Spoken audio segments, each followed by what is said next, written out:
So today, lads, we're going to be talking about Sydney Colson, and she went on to Aaliyah Boston's podcast yesterday and talked about the kind of negativity that she received from being a part of the Indiana Fever. And we all kind of know that that's something that is happening. Sydney Colson recently made a revelation that validates everyone's suspicions on the Indiana Fever. She acknowledged on Aaliyah Boston's show that she received more hate after joining the Fever than she had in her entire career. Her signing with Indiana was the only reason why people turned against her. Even a seasoned player who has always been well-liked around the league was stunned by the extreme criticism. Should WNBA players be hated simply for choosing to play for the Indiana Fever? Whether I'm playing, we want things to look like what we want them to look like. And I knew coming into this season, once people started talking, once I was here and experiencing it, like, people had a lot to say. There was a lot of negativity. When Sydney Colson appeared on Aaliyah Boston's podcast, she revealed some shocking facts that the WNBA most likely wished had remained confidential. Colson didn't sugarcoat the criticism she faced after joining the Indiana Fever. Instead, she spoke candidly about it. She acknowledged that, for the first time in her career, she was actively loathed by people, and that this was solely because she joined the Fever organization. That's an outrageous revelation that validates the struggles Fever players have faced during the season, which the majority have been reluctant to publicly discuss. Colson clarified that although she was aware that joining the Fever may draw attention, she wasn't ready for the degree of animosity she truly encountered. She claimed that people had generally appreciated her during her career. She is well known for being affable and humorous. Even when some others didn't find her comedy amusing, it wasn't because they didn't share her sense of humor. Rather, it was a difference in taste. However, all of that was drastically altered by joining the Fever. She was now receiving waves of criticism from people who had never previously had an issue with her. And I just looked at it like, I'm not used to this. Typically, I'm the person that people are just like, oh, we love Sid, that's funny, blah, blah, blah. Some people be like, not funny, and I'm like, they don't have a sense of humor. But like, for the most part, for the most part, people have liked me and have admired me from the outside. But that's never made me do the things I do. Like, I do the things that I do because I enjoy my teammates, because I like comedy, because I like whatever I'm doing, not for other people's approval. So once I got here and was experiencing people's disapproval, it didn't really faze me because I still understood. I think I understood even more so. The fact that Colson is a seasoned player with years of experience in the league is what makes her remarks so important. She has participated in games for several teams. She has encountered many circumstances in locker rooms. She is not a young athlete who has no idea what normal looks like. Therefore, it is credible when she claims that the hate she encountered after joining the Fever was unlike anything she had ever encountered. She has a point of comparison. Furthermore, the way that fans and other players reacted to her hiring makes the Fever scenario very poisonous. Colson clarified that nothing she did was the cause of the hostility. Her affiliation with the Fever was the only reason why people detested her. That's the main idea. She remained the same person. She didn't suddenly lose her charm or sense of humor. She didn't do anything problematic or contentious. The only thing she did wrong was sign a deal with Indiana. And that was plenty for everyone to absolutely despise her. That shows how deeply some WNBA fans and possibly other players despise the Fever. Just not liking you for no reason, I'm probably exactly where I need to be. So once the injury happened, I'm like, once again, this is something that I don't fully get, but this must be where I need to be, sidelined. And it made me an even more vocal leader. It made me pay attention to things maybe that I wasn't paying attention to that other people had going on. So I could be more tapped into if they're having a hard time and I need to come over here and help them out, whether it's mental, physical, whatever. I had to get outside of me. And that was the lesson that I learned in this. I hope it's the one that God wanted me to learn, but yeah, it was just one of those things that nobody wants that to happen. but you still have to move forward and figure out a way to still be, of service to your. Additionally, Colson disclosed her sincere desire to play for the Fever. She didn't sign this out of reluctance or as a last choice because she couldn't get a better deal. In particular, she desired to be in Indiana. She was fond of Kelsey Mitchell and likely discussed the team culture with her.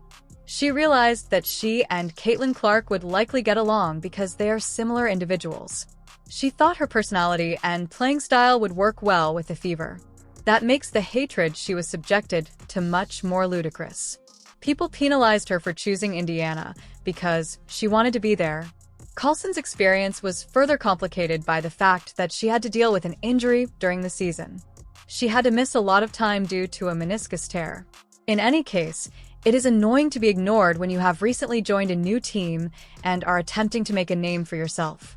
However, it becomes much more difficult to deal with it while also being inundated with unwarranted animosity from supporters and potentially covert animosity from players on opposing teams. According to Colson, the injury made her an even more outspoken leader and made her more aware of her comrades' struggles in order to better encourage them. That remark about encouraging teammates is significant because it implies Colson understood that her feverish coworkers were also facing difficulties and negativity that might not have been apparent from the outside. She presented herself as someone who could support her teammates emotionally and psychologically during trying times. That's what a seasoned leader does, and the Fever needed it. However, it also shows that Colson wasn't the only victim of the toxins aimed at the Fever. Numerous players on the team were impacted, and they required assistance to cope with the unfair animosity directed at them. It's encouraging that Colson was prepared to publicly state that she was despised for no apparent reason. The majority of players avoid that fact. Some negative will be acknowledged, but it will be minimized or explained away. Colson just explained it. Because she joined the Fever, she was despised by many. Completely stop. There was no other explanation. This candor is crucial because it confirms what Fever supporters have been saying throughout the season. The way Fever players and supporters are treated is abnormal. It goes beyond simple rivalry or competition in sports. It's more intimate and ugly. Particularly intriguing is the similarity to Dana Bonner that is brought up in conversations about this. When Bonner recovered from the Fever, the animosity toward her abruptly vanished. Since she was no longer connected to Indiana, she was accepted back into the good graces of the larger WNBA community. This trend indicates that the hatred isn't genuinely directed at certain players or their actions. It concerns the Fever organization in general and Caitlin Clark's affiliation with it in particular. When a player joins the Fever, that affiliation taints them and makes them vulnerable to hate that has nothing to do with them personally. For Fever players, this puts them in an impossible scenario. They are unable to prevail. If they succeed on the court, they are accused of taking advantage of special treatment or riding Clark's coattails. If they struggle, they are made fun of for being liabilities who hinder the team's progress or for not being able to keep up with Clark. They are accused of being phony or attempting to capitalize on Clark's notoriety if they support her or talk favorably about the team atmosphere. They are accused of being envious or failing to support their colleague if they remain silent. Since the hatred is illogical in the first place, there is no way to appease the haters. Colson's remarks also demonstrate how the Fever have developed into the most divisive team in WNBA history. They receive more hate and love at the same time than any other team. Major market teams in other sports function similarly. You'll be adored by your supporters and hated by everyone else if you play for the Lakers, Yankees, or Cowboys. The scrutiny and attention are increased. Every error is blown out. Every achievement is discounted or attributed to advantages rather than aptitude.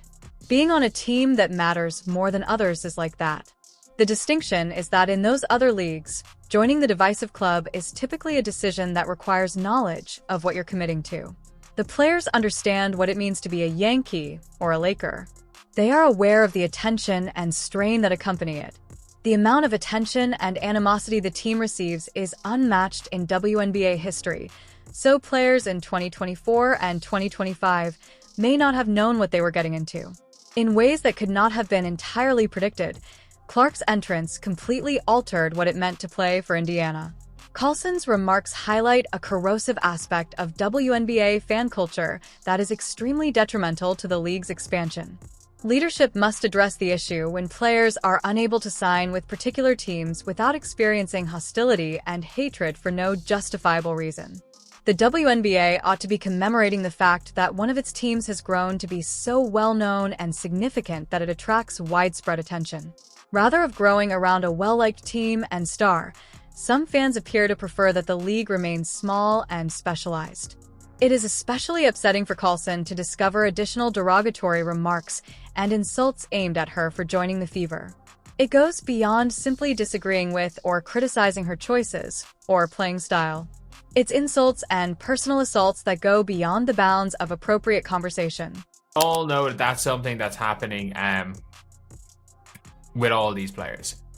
Is like they're just not in any way happy as long as they have to publicly hate the Fever. And you know, the only way you can get back into these people's good graces is by pulling a Dawana Bonner. By just not playing for the Fever anymore, it doesn't matter. You have to pull a Dawana. People are discouraged from participating in the sport by that kind of toxicity. Instead of being thrilling and inclusive, it makes the WNBA appear petty and unwelcoming.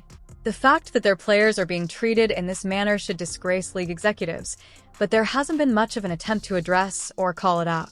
Another illustration of how illogical the anti-Fever feeling has gotten is the remark that Lexi Hull is also receiving hate. Hull is a diligent worker who fulfills her responsibilities. She doesn't use foul language or stir up controversy. But just by being on the roster and having a close friendship with Clark, she receives vitriol. That is ridiculous. Because they play alongside a celebrity, role players on well-known teams shouldn't be harassed.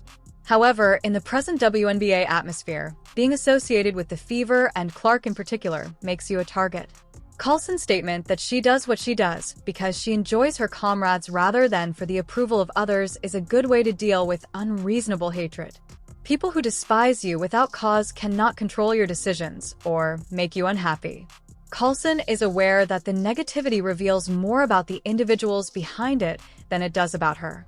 She is confident enough in herself to acknowledge that and not allow it to alter the way she plays her part in the squad.